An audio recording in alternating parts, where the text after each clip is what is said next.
In 326 BCE, the Indian subcontinent is divided into unstable kingdoms. Looking west, they face an organized military machine led by Alexander the Great.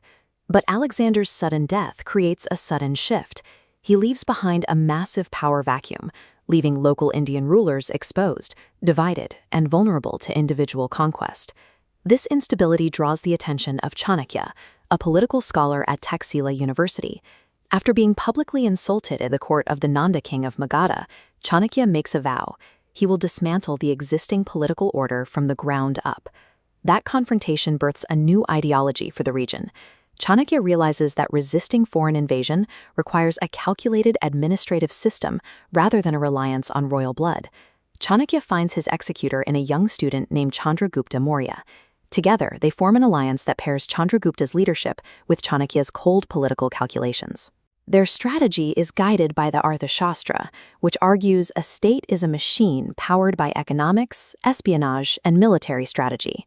Using spies and sabotage, they bypass the Nanda's numerical advantage and seize the capital from within.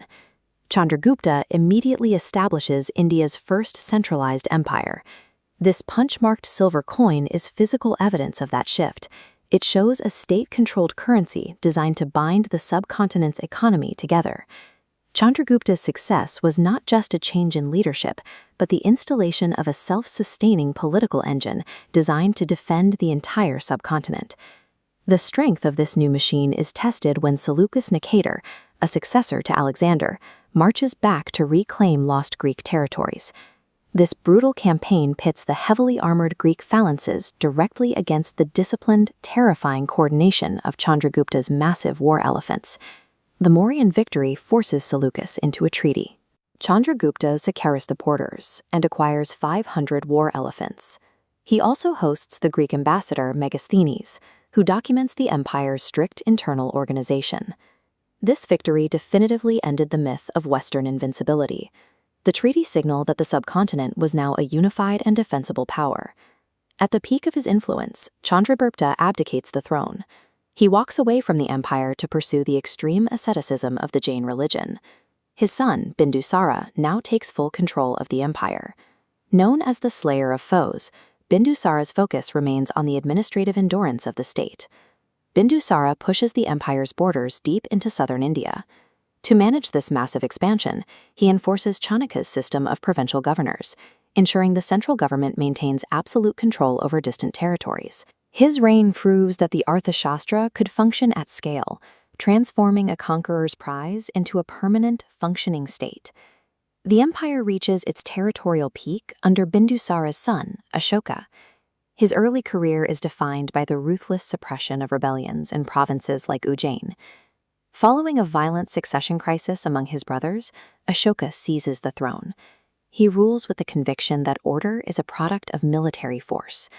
He moves to consolidate control over the eastern coast by invading the independent state of Kalinga, the last major territory outside Mauryan control.